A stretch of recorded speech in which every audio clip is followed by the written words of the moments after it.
My name is F, son of Jonah the fisherman, and I will tell you the story of the day the river forgot us, or perhaps, the day we forgot the river. I grew up in the village of Oba, a place wrapped in the arms of dusty red roads and green fields that danced with the wind. The heart of our village was the Oba River, a silver ribbon that fed our crops, quenched our thirst, and carried the songs of our ancestors in its gentle flow. But one morning, we woke to silence. The river was gone. I remember standing on its cracked bed, the mud dry and brittle under my bare feet. The women no longer sang as they washed clothes, the fishermen stared at their empty nets, and the elders whispered of curses and forgotten gods. My father sat quietly, his strong hands that once pulled fish from the river with ease, now clenched with helplessness. Days turned to weeks, crops withered, animals grew thin, and fear settled over Oba like a heavy cloth. The elders performed rituals, offering cola nuts and palm oil at the riverbank,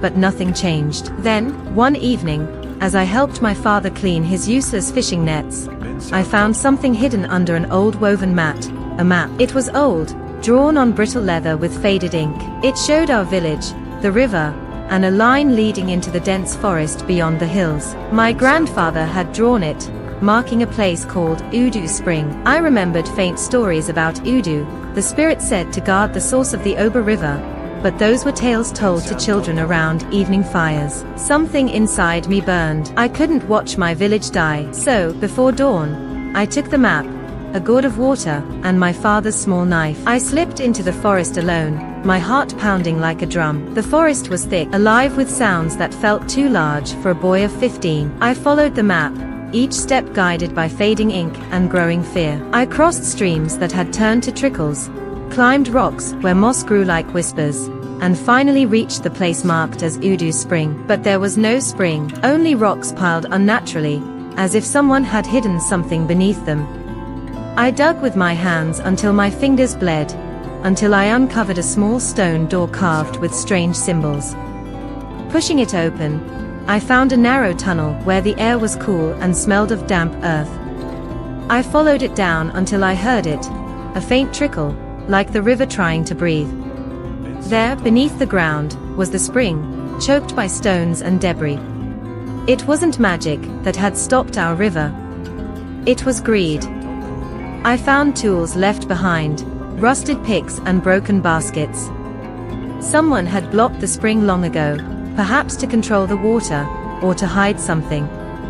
I cleared the blockage, stone by stone, until the water roared past me, wild and free.